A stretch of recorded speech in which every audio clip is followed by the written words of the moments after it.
Your team's composition is going to start to matter more as you progress through rank. So I'm not saying you have to have rigid roles by any means, but it's very clutch and, in my opinion, crucial to understand who is going to be rocking what going into each match with your trio. And with the current state of the game, I'm giving you guys two different metas that you can try out with your trio. The first one is going to be two AR players with a sniper. And this is clutch because now you have two different demons that can kind of help open up these mid-range gunfights for your team. And then also having that sniper for the clutch, either long range shots or even snipers can be very, very clutch in those mid-range to kind of take people off power positions that are holding you when you have to bump in, or if you're trying to rotate through zone. Or you can have two people run sniper primaries with one AR, but both work great. It's just important to have some type of versatility in your team. Now, you also could go for the wild card and rock either all ARs or all snipers, but in my opinion, you're gonna run into a lot of issues. Starting with, if you're all ARs, it's gonna be really rough to try to take on fights with teams at a long distance. And with all AR players, you're just not gonna be able to do enough damage or even wig or get a quick knock to then bump.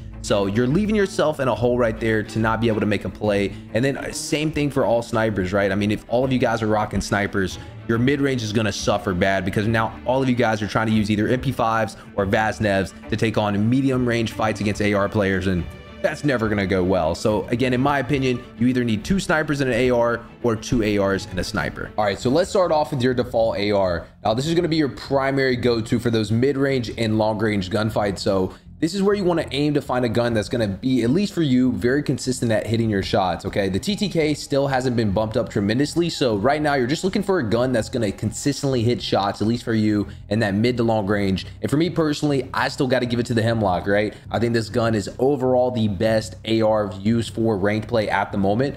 Special shout out to the Cronin Squall. That gun is still a beast. I think that gun is actually the best when it comes to close range ARs, but again, you need something that's going to help you consistently hit shots in any range. And right here, the Hemlock is always going to beat the Cronin at those longer range distances. And again, the TTK is not that high, guys, so you don't need a gun that's going to just laser someone. You want to find something that you can use to consistently hit shots. At the end of the day, it's only going to take a couple to take someone out. This is the Hemlock build I am rocking with at the moment. I know a lot of people use AIM OP4. I think that sight's okay. It used to be the best, but right now I rock with the SZ Recharge DX. I think it helps out the visual recoil a ton. And again, it's a pretty standard build for the Hemlock for these past 2 months.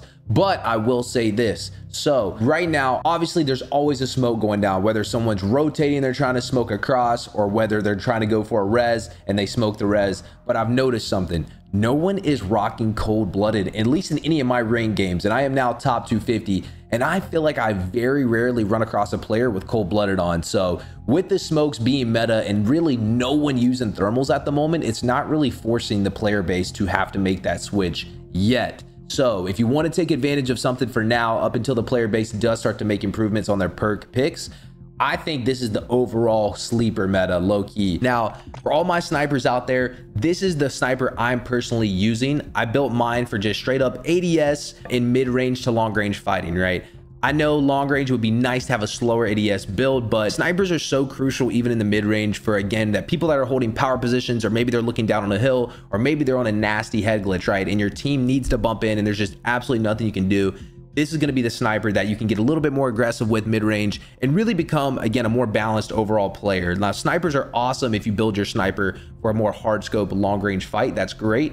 But again, you're dialing yourself back to where now you're putting a lot more pressure on your AR players to make big plays for you in the medium range game. So this is the one I'm rocking. It's great for ADS. Obviously, we're rocking the explosive rounds for that one-shot headshot, which is very crucial. And again, I have found a lot of success with this one, mid to long range as well. So give this a shot. Let me know what you guys think. The bullet velocity on the sniper is beautiful in my opinion. Let me know. And now my personal favorite, the SMGs. You guys know I'm a big proponent of the close range gunfights. Those are always my favorite to take. And this is usually my go-to for that, right? So this MP5 build, it's great for mobility, great for ADS, and it fries up close. So this is going to be the SMG you want to have when you're taking building gunfights, whether you're holding your building or maybe you're even taking a building from another team. This is going to be your best SMG to do so. The movement's great, and again, it absolutely cooks up close. But let's say you guys don't do that, right? Let's say you're more of a player that likes to play at a mid-range SMG fight versus taking a building or holding a building, or even let's say the end zone is more in an open field, right? So you're not really going to get very close range SMG fights. You're kind of stuck in the mid-range. This is where I would veer away from this MP5, and what I'll tell you guys is to actually slide over here and rock this Vaznev. Now, This Vaz, it's very fast. As you guys can see, again, I have the ADS attachments on here. We have the laser on here, and then we have the barrel out there to help out that damage range and the bullet velocity. This thing is an absolute beast as well, but it definitely more so specializes in that mid-range versus the MP5, which is just very, very good up close. So this could be a great sub to pair if you are a sniper. In my opinion, I would use this sub if I'm a sniper, just because it's going to give you, again, unlock a little bit more potential and room in that mid-range gunfighting that is going to be clutch for you. So if you're sniping, 100% rock this one. If you're an AR player, in my opinion, you can kind of choose whichever you feel more comfortable with. I usually go MP5, but again, at the end of the day, it's all personal preference and how you like to engage your gunfights and how you like to take your gunfights.